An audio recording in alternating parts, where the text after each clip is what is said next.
Good afternoon, ladies and gentlemen. We're here for the issuers panel, the Covered Bond Conference 220. And I'm joined by Renu Gupta from TD, Morten Nielsen from Nykredit, and Miguel Garcia de Eulate from Caja Navarra. And they're all the funding heads. And I would like to begin with Renu, who's going to make a short presentation, and then Morten will follow and Miguel will follow. Over to you, Renu.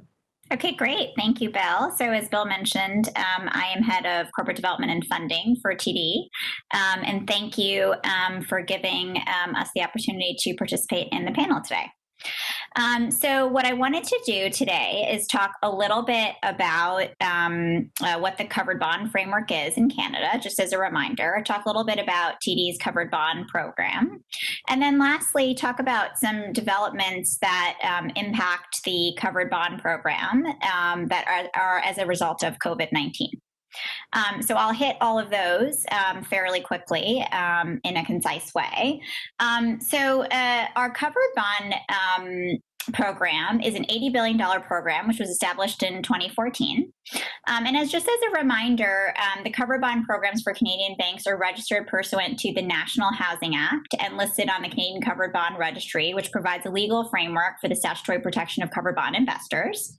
And the legal framework provides guidelines around the covered pool assets, reporting requirements, and the overall structure. So our TD covered pool consists of only uninsured Canadian residential real estate assets with no foreign assets in the pool. The mortgages secure assets located across Canada and are conventional first lien residential mortgages originated by TD, which are 100% amortizing. All loans have an original LTV of 80% or lower, which is also one of the requirements for mortgages to be uninsured. As of the third quarter, the current pool's weighted average LTV was 55%. And 77% of borrowers have credit scores over 751 FICO. Our program has a rating profile of AAA by both Moody's and DBRS. So that's the overview of our covered bond program. Now turning to issuance.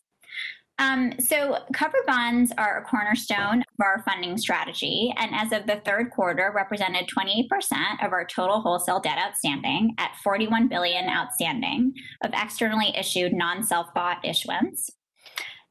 We view the covered bond market as a resilient source of funding and a low-cost source of funding, and it is, as I said, an integral part of our funding program. During the most recent COVID crisis, with funding spreads gapping out in many other markets, senior markets, tier 1 and tier 2 markets, the covered bond market provided a very resilient source of funding for us, and it was a way that we were able to access liquidity during this turbulent time. Over 2 weeks between March and April, we issued $4.4 billion of covered bonds across US dollars, Aussie dollars, and Euro dollars. And just for context, the year before in 2019, we issued $9 billion total of covered bonds. And so that was almost half of what we had issued in all of last year in just 2 weeks. So we do think that the covered bond market is very resilient and is a good source of funding for us.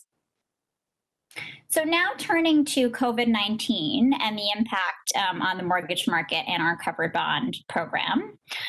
There are really three things that I wanted to highlight that have impacted our covered bonds due to the COVID-19 crisis. The first is the regulatory flexibility on the treatment of mortgages and deferral programs. The second is the Bank of Canada expansion of repo eligibility securities. And the third is the increase of OSFI limits on the amount of covered bonds that Canadian banks can have outstanding. So going to the first, so in March, TD announced a mortgage deferral program similar to all the other Canadian banks. And the deferral program is a deferral of up to 6 months. And as of the third quarter, we had $31 billion of outstanding principal balances of mortgages in this deferral program, or 12% of our Canadian mortgage portfolio. And this is down from the second quarter, where it was $36 billion, or 14% of our mortgage portfolio.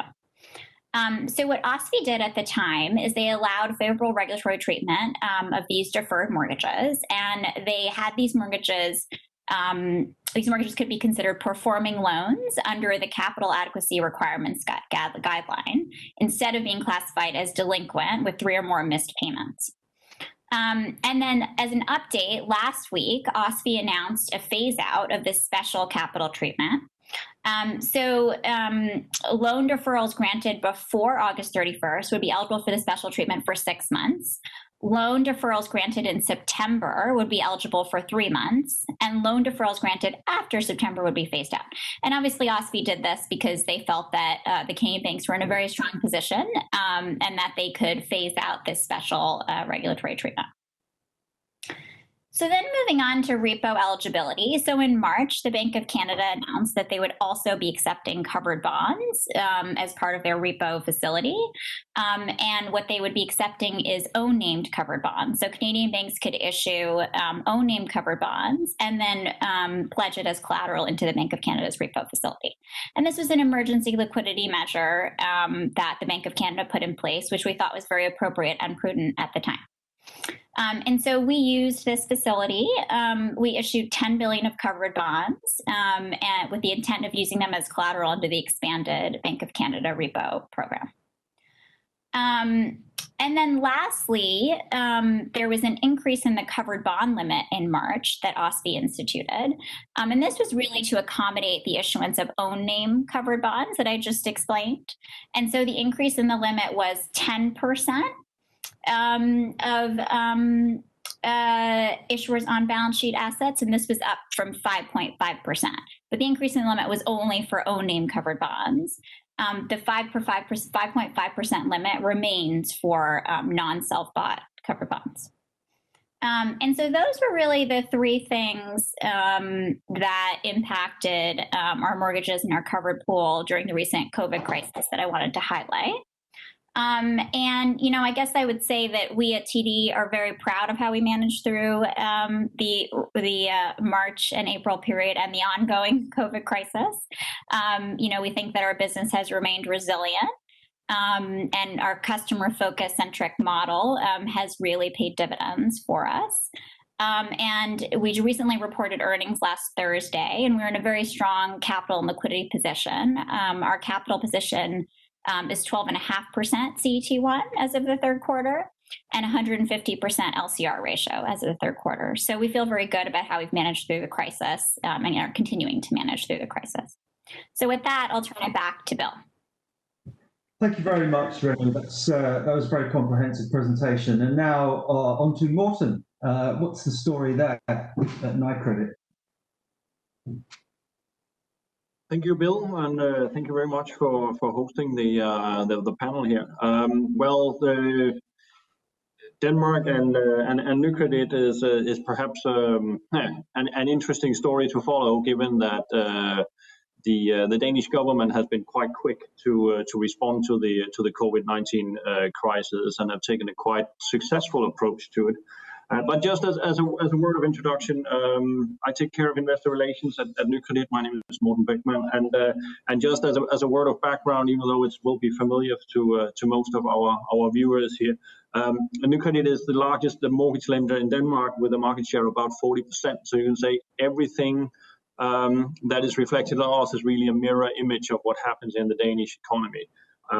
Given that we are the country's largest lender, and that is really also reflected in what I'm going to say about the impact of COVID-19 here. What happened after the initial crisis here was that basically the Danish government closed down society in early March, and as a consequence of that, we saw unemployment shoot up very, very rapidly. We also saw about 250,000 people being on a salary compensation scheme that is part sponsored by the government. Back then, our expectation as a mortgage bank was that this would impact quite significantly the economy, obviously, also the housing market. We did, however, not expect this to impact the covered bond market in any meaningful way. We expected house prices to decline about 5% for the year or so, and we also expected the GDP to take a quite significant hit. I will come back in a second how that evolved, but I can just say that our expectation have so far not been met, almost to the contrary. In the housing market, we saw a very interesting development in the sense that we saw turnover in the housing market decline by about 50%, but already in May we saw turnover pick up quite substantially, and it's now well above what we have seen on average for the past 5 years. In the lending business and in the covered bond space, what we did see was that the ongoing refinancing activity that we have seen all the way through last year, where our customers have been locking into lower interest rates, that continued into the first half of this year. And also the increase in turnover in the housing market also gave rise to new funding requirements. The good news here was that the Danish covered bond market has performed quite well. We have issued covered bonds as usual, meaning literally every day through the first half of the year. And our issuance levels have been broadly in line with what you have seen pre-COVID-19, i.e. some 3 to 5 billion euros per month. Just need this clicker here. So hang on a second. There we go.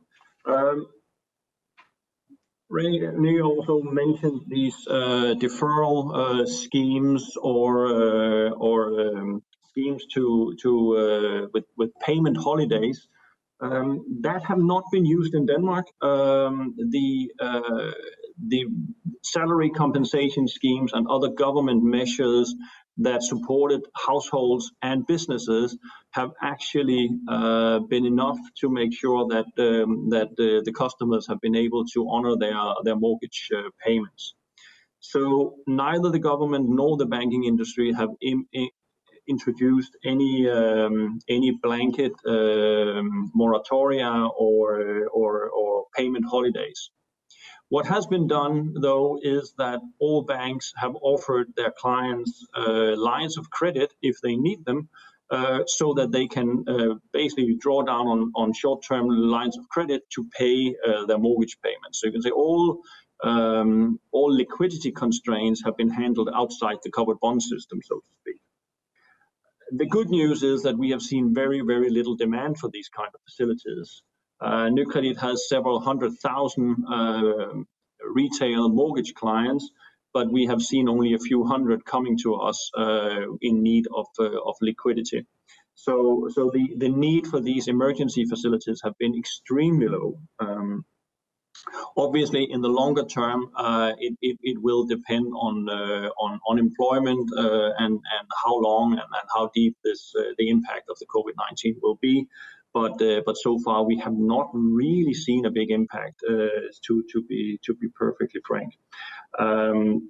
That has probably also to do with the fact that the Danish welfare system takes good care of people that do lose their jobs. You can get unemployment benefits for up to 2 years and up to 90% of your previous salary with some caps on it.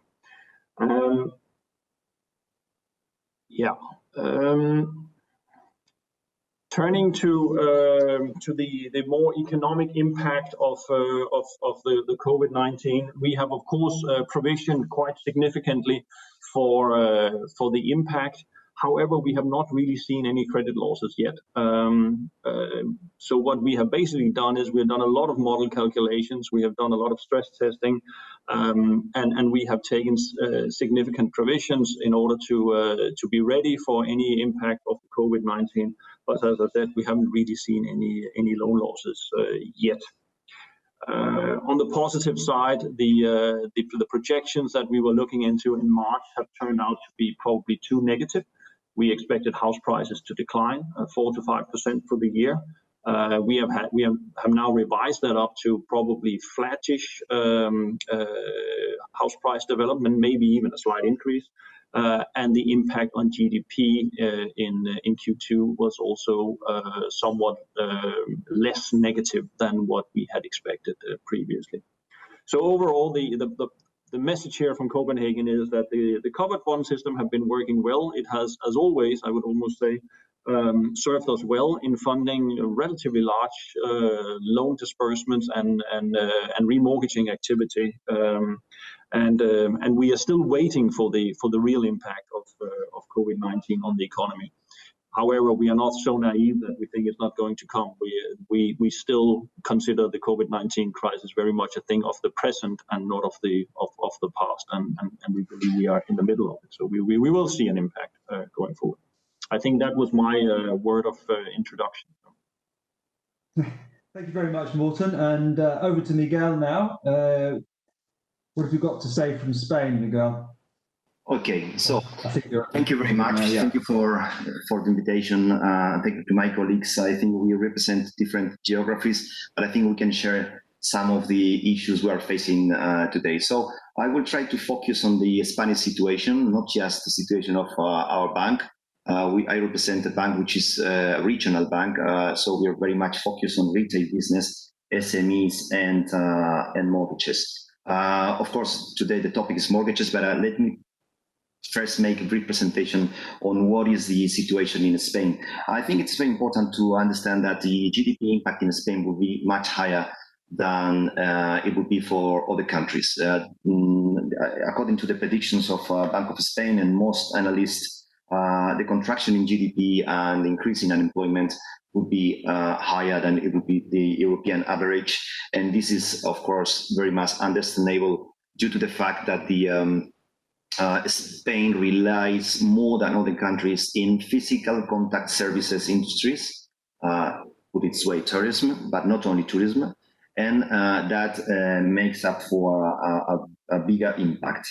However, if we go deeper on this assessment, we can see that the different impact in sectors you can see in this slide is totally different if you go to hotels or leisure, or if you go to the industry on the right-hand part of the screen. So Spain is much more inclined to the left-hand part of this graph, and that explains very much the difficult situation which will confront Spain's economy.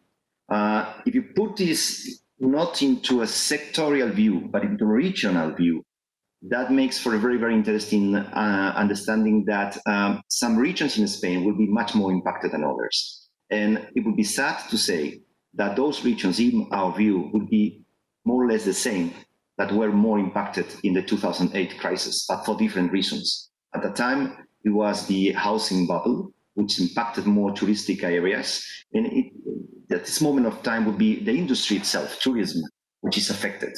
The good news is that we expect it to be a temporal problem, whereas the 2008 crisis was after a huge leveraging in the industry and required much more time to cure.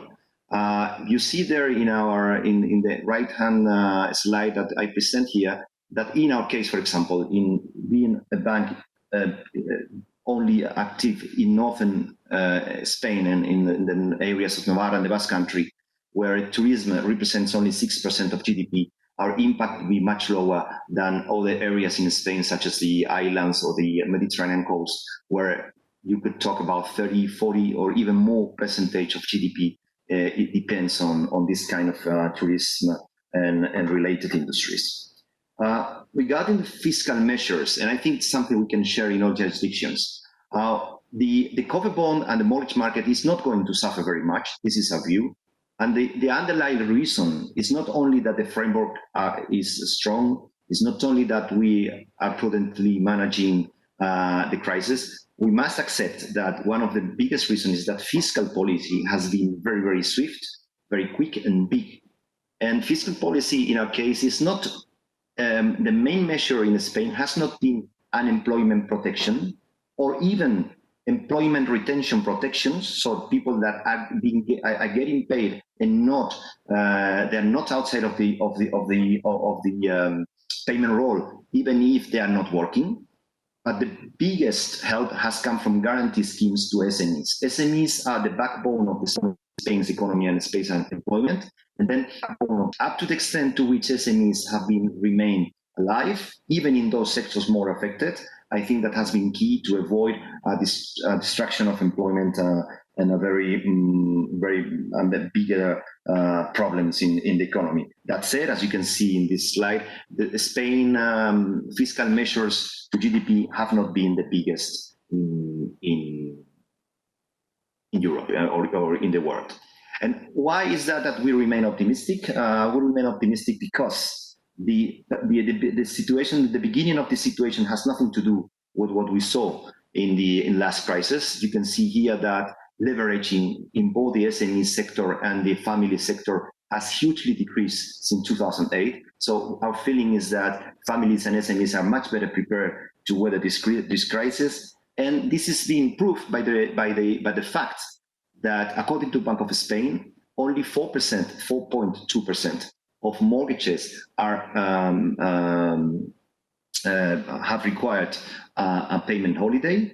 It is the 8% in Europe, the average. So 4.2 in Spain, and in our case, for example, it's only 1%. So we don't expect a huge impact from the payment holidays, and neither in the mortgage market nor in the cover pools of the banks. What I would say, to put it in a nutshell, I would say that the liquidity provided to SMEs has been key. We can discuss further, but I can see a huge change in funding plans for banks. I think we can discuss this further. Regarding credit quality evolution, we expect quite a stable NPLs formation. As Morten has said before, we expected an increase, a very relevant increase in NPLs, which has not materialized. It's true that you can argue that probably 2021 will be much more difficult than it has been in 2020.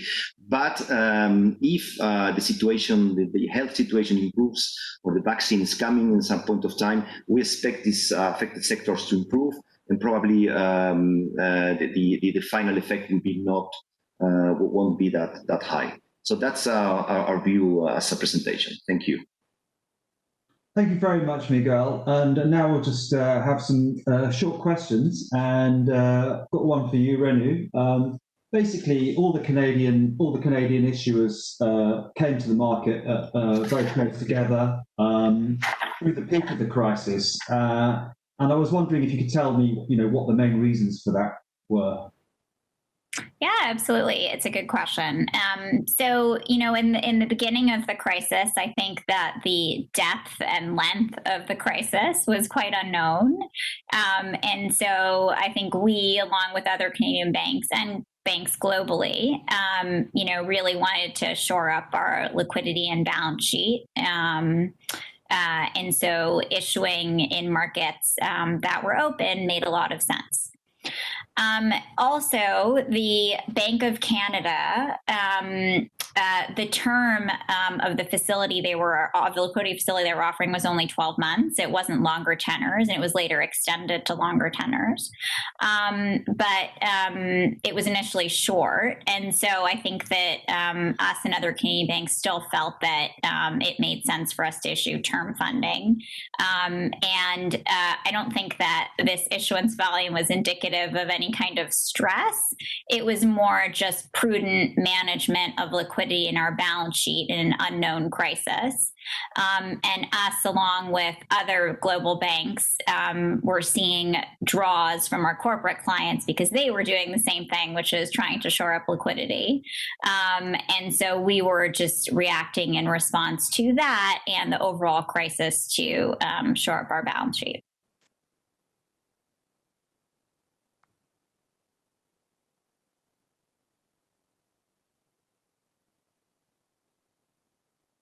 Bill, sorry, you're on mute. Could you start that question again, please, just in response to Renu? Thanks, Renu. And it seems like the Canadian banks were very busy at a time when European banks and US banks were relatively quiet. Why was that? Yeah, so I think it's a similar answer to the previous question, in that I think it was just prudent balance sheet management and a liquidity facility that was only up to 12 months, but which was later extended to longer tenors. I think that on a go-forward basis, a lot of us are in an excess liquidity position. And so, it's really business as usual in terms of financing maturities, financing loan growth, and any other reasons why we might feel we need liquidity. Thank you very much. And over to Morten. I was wondering, the central bank provided short-term liquidity, certainly here in Europe. What did the central bank provide in Denmark? And I mean, was it really insufficient to meet your net stable funding requirements?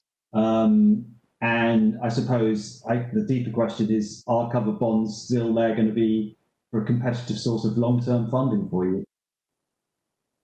Yeah, I think I can start by answering the last part of your question, namely whether it's going to be a sustainable and ongoing long-term funding instrument for us. And the answer is clearly yes. Denmark is still, by and large, abiding to a specialist banking principle for all but one issuer. And all those mortgage banks are by law required to fund all mortgage lending by covered bonds. So there are no changes there. And I also think that the market has worked quite well during all this COVID-19 related period. However, there was a short period of time in late March where liquidity in the market was probably not on par with what we are used to. I think it's fair to say that Danish investors and issuers are used to relatively good liquidity in the covered bond market on a daily basis. However, there was a period where there was a kind of a lock-up in a sense, where there were investors that were willing to engage, but they were unable to liquidate short-term bond position or short-dated bonds in order to buy the longer-dated stuff that the issuers wanted to issue. And here the central bank stepped in and increased their liquidity facilities relatively short term, so that dealers could actually repo out their short-dated paper and therefore facilitate the issuance of new long-dated covered bonds. It wasn't a huge amount that was involved in this, but it was enough to kind of release the backlog of short-dated bonds that investors wanted to get rid of to open up lines for new long-dated bonds. I think that was the most we could come up with a how should I say, a hiccup in the market. It lasted for a little less than a week, and then it was over. But seen from an issuer point of view, it was not such a big deal. We still managed to issue about 1 billion or maybe even more Danish kroner per day, even through this period. So it wasn't like we couldn't issue or anything like that. But spreads moved out for a while, and then as soon as this liquidity backlog was taken care of, things have progressed as usual, and the price of especially the 30-year on the run covered bonds that we fund most of our lending in reverted back to the levels and even above the levels that we saw prior to this short liquidity incident, if I may use that term. So I think it has worked well, and the covered bonds are still going to be our funding source, definitely. So. And over to Miguel. I mean, obviously the central bank in Europe, ECB, provided 3-year liquidity, and the market is currently yearning for positive yields, which is kind of long term. I mean, do you think that the Spanish issuers will return? Any Spanish issuers will come back and use the covered bond market, or I mean, how does it? Obviously, there was an extensive use of TLTRO by all banks across Europe. What's your view on the sort of market outlook for covered bond issuance, actually syndicated public issuance? Yes, I think there's several forces against market covered bond supply from, I would say, Eurozone as a whole, but Spain in particular. The reasons against issuance are reduced mortgage origination. We must admit that this crisis would reduce. We don't know exactly how much, and we expect also prices to go down, not like the last crisis, but between 5 and 10%. It's something in 1 year time. It's something we expect, and we expect a reduction in turnover. And this has been not the case in summer, but probably summer were the time in which agreements made in January or February were going to the public notary to be signed off. But yes, we expect a reduction in origination of loan origination. Then deposit growth has surprised a lot, and liquidity holding by families and SMEs have hugely increased endogenous liquidity for retail banks. TLTRO is against the force against the issuance for 2 reasons. The first reason is that it increases liquidity and it gives a long-term facility for banks which are not so worried about liquidity. And on top of that, covered bonds have been extensively used as a means of obtaining TLTRO liquidity. I've read that something like 1/3 of all outstanding covered bonds are already posted at ECB facility of Eurozone banks. So I think that all these forces are clearly against. The reason why we and other issuers might have a look at the market, in my view, is that it's something which Renu and Morten have already talked about, which is a strategic view of what the covered bond product is for a bank. And we think that it's strategically something we must take care of, investor relations, and having a regular, if not frequent, but at least regular or reliable presence in the market. And I think taking care of this is important for us. So up to extent, some issuers might go to the market, but supply in numbers will be hugely reduced in our view. Thank you very much. And over to Renu. Just I wondered if you could quickly tell us how your funding requirement has changed since the onset of the crisis. Yeah, absolutely. So things have changed a lot. I think, as I mentioned, in the early days of the crisis, there were just so many unknowns. And so I think that, there was very prudent management of liquidity.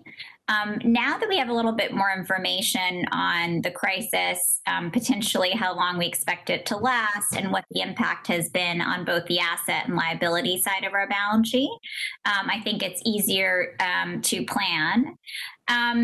In terms of how our funding requirements have changed, as you may know, any wholesale funding that we do for the Canadian retail bank. The U.S. retail segment is in an excess liquidity position due to deposits, and so wholesale funding is not for that business, for the Canadian retail bank. We currently, as we reported as part of our third quarter earnings last week, we currently have a large excess liquidity position. Miguel mentioned the run-up in deposits due to COVID, where consumers are spending less, and so they have excess liquidity in their accounts. So, we have excess liquidity, but funding that we do, the bank is well funded. Funding that we do will be a function of maturities we have coming up, any loan growth that we feel we need to fund, compliance with regulatory ratios, and any other factors that come up. But at the moment, we feel good about our liquidity position. We feel good about our funding forecast. We feel that it is sort of back to BAU, back to business as usual, and we don't feel that we have a need that is outsized relative to what we've done historically. Thank you very much. And Morten, over to you. Did your funding requirement, or did your funding, the pattern and nature of your funding change as a result of the crisis? Not that much, actually. If we stick to the covered bond side, it was very much business as usual. We saw, as we saw last year as well, a lot of customers going for the long-dated 30-year fixed rate mortgages, and so we issued a lot of those bonds since we match fund everything. So that was exactly as the doctor ordered, so to speak. In our banking arm, things were a little bit different. very much mirroring what my two fellow panelists were saying. We saw especially corporate clients drawing down on credit lines, meaning that our loan growth, we had some loan growth in our banking arm. However, we have a fairly large deposit surplus that we could draw on, so it didn't really change anything on the funding side. We just reduced our deposit surplus a little bit, so which is always nice. And for you, Miguel, how did the crisis change the way you looked at the market and the nature, the composition of your funding, the size of your funding? I mean, presumably, you, like a lot of other banks, used the TLTRO, so to some extent it did, but then you obviously had deposit inflows and so forth. How did it change? Yes, there has been a huge change in the nature of banks' balance sheets, I would say, in Europe at least. And the huge change comes from the liabilities and the asset side. And the reasons are the following. First, monetary policy has been very active, activist, I would say. That means that TLTRO represents I would say around 20% of the liability side of many banks, which is a lot. On the other hand, on the asset side, we have been very active, all banks in Europe, I would say, and of course in Spain, in channeling guaranteed funding to SMEs. That, in our case, has increased the loan book by 10% in 4 months, which is huge. And so what we have in the asset side is, on top of having, of course, the sovereign exposure via bonds, we have an indirect sovereign exposure via guaranteed loans to SMEs. And so my point is that going forward, what I expect is deposits have been reliable, no doubt. ECB funding has increased a lot. And I expect market funding to be reduced in percentage. However, this is not sustainable. In the long run, we should go back to the market. And in that sense, I will like to float an idea, which is the European secure notes. We have the cover bond, and of course we are big fans of the product. But from what we heard and from GlobalCapital, there seems to be an interest by ECB and by the European Commission and ECB in this tool, which is the European secure notes, taking into account the relevance, at least seen from Spain, of SMEs in Europe and the lack, I would say, of a proper secure instrument for this kind of exposures. I would think that it would be a good idea to explore to what extent investors and issuers would be prepared to develop such a second tool, which would be helpful and would be probably in the middle between senior unsecured and cover bond, something there in the middle. So to put it in a nutshell, again, I would say that we need to go back to the market up to extent. Private or deposits have been growing, and we have a helping hand from the monetary institutions, but we need to go back to the market, and cover bonds and European secure notes, something like that, would be relevant going forward.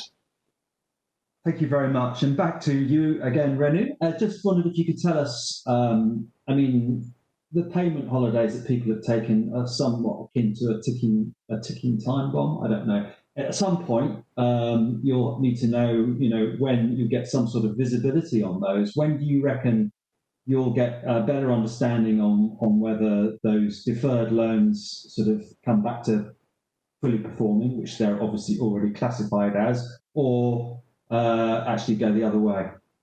Yeah, so the impact of COVID on credit broadly is like the $1 million question. So it's a great question. We don't know the answer to the question. We do think that it's too early to say whether or not these deferred loans, will be impaired or they're delinquent. I think it depends on a lot of factors. Obviously, the recovery of the economy and unemployment.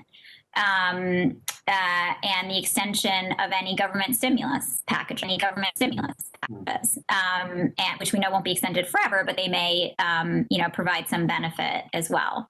And so it is something that we are monitoring very closely, as you might imagine. But we really do feel that it's too early to say what the impact might be. I will say that we do see deferrals going down, like we see them trending down. And I think other banks, this is, fairly consistent. And so we're hopeful, but, we think it's too early to say, and we are monitoring. Do you think there's a possibility that, a lot of these loans are being classified as payment holidays for the time being? But do you think there's a possibility that you might have some sort of cliff effect where at some point in time you do get visibility and then a bunch of loans go from performing to not performing or delinquent? Yeah, so we're prepared for that type of scenario. Like, we've run many different scenarios. We just reported our third quarter that we've added to our allowance for loan losses meaningfully. So it is something that it's a good question. It's something that we're prepared for to the extent that we do see it happen. We're hoping it doesn't happen, but we would be prepared for that outcome. So if the government stimulus expires and there's some sort of cliff, the loans with a payment holiday are a smallish portion of our balance sheet, and we're monitoring them and prepared for that type of scenario. But we don't know if that will occur yet, but it's possible. And of course, the leading question following that is, what's the extent that you've provisioned for losses already, and maybe expect a provision for losses? Yeah. Absolutely. So we disclosed that at the end of the third quarter, our provisioning for credit losses was Canadian 9.2 billion, which is 124 basis points of total loans. And so, that is quite elevated versus a more run rate provisioning that we take. And, we added to our provisions, as I said, in Q3 versus Q2. And remember, again, we're in October fiscal year end. So, our Q2 had more of an impact of the crisis, and our Q3, had a further play out of the crisis in it.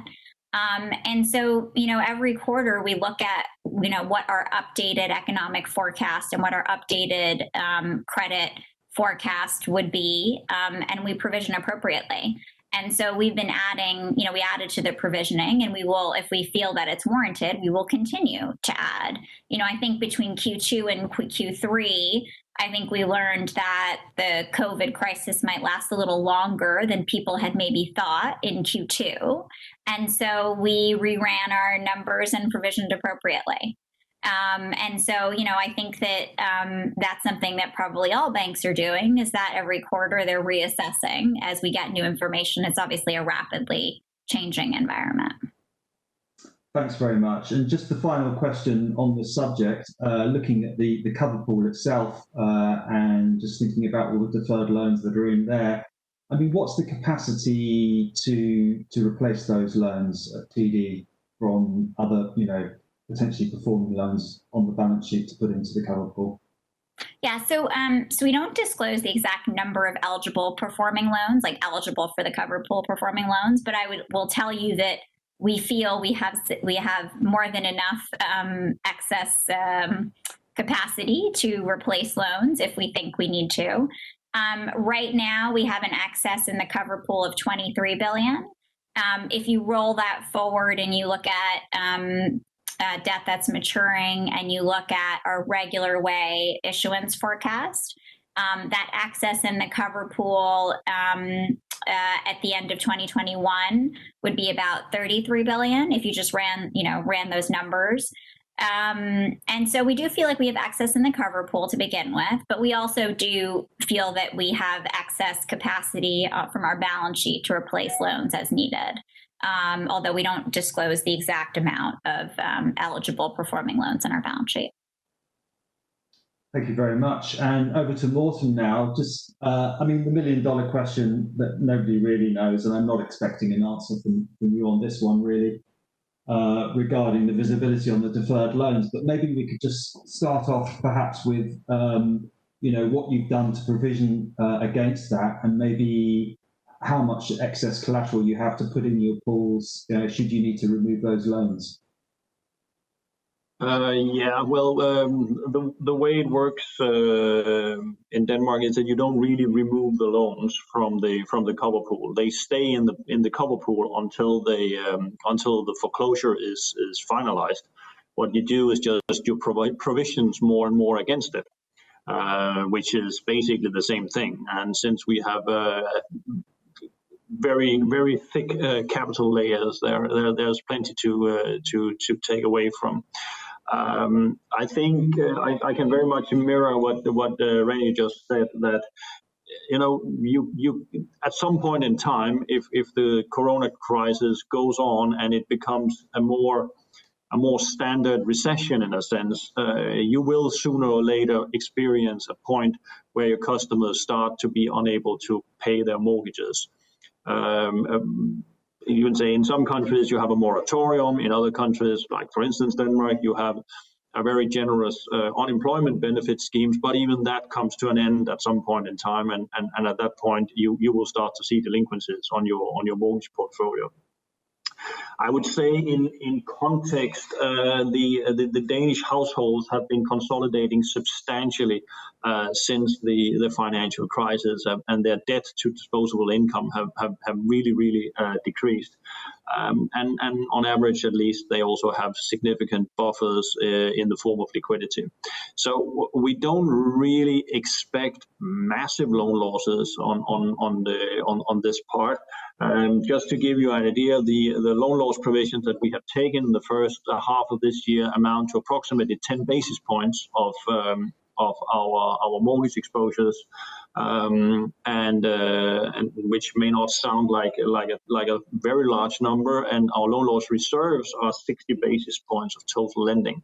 Again, please keep in mind that 95% of the assets on our balance sheets are mortgages. So we actually think we have provisioned quite healthily for this, and therefore we don't expect this to be how should I say, extraordinary in any ways. But of course we are mindful that this is still uncharted territory. A lot of things can happen, but we do actually believe that, let's say, the overall welfare system of the Danish society will cushion the blow substantially. But there can be second-rate effect on that, on the on more commercial real estate, for instance, and some are of course affected by this. But it pops up in surprising places sometimes, both on the good side and on the bad side. And finally, over to Miguel. Just a quick one, if you can. We're coming to the end of the session now. Just on your thoughts about loan loss provisioning and your ability to replace potentially bad loans with new ones in the cover pool, and how you're thinking about that. Yeah, thank you. Yes, I mean, regarding the last question, it is a different case in Spain because, as you know, the whole mortgage pool is a cover pool in Spain. So there is no need to replacement itself. The question would be whether there is enough over-collateralization, and it is a lot of OC in Spain. So we don't expect any stress on that side. As a matter of fact, one of the main advantages for issuers when the transposition of the directive is made is that probably there is too much OC in Spain. But yes, regarding to the heart of the question, which is the degree to which this would create real NPLs growth in banks' balance sheet, I totally mirror what Morten said. We don't know, I mean, that what would be the final effect. What we know is that currently there is not a huge effect, it's a tiny effect in reality, and we don't expect a problem in residential mortgages. There could be pockets of concern in commercial real estate.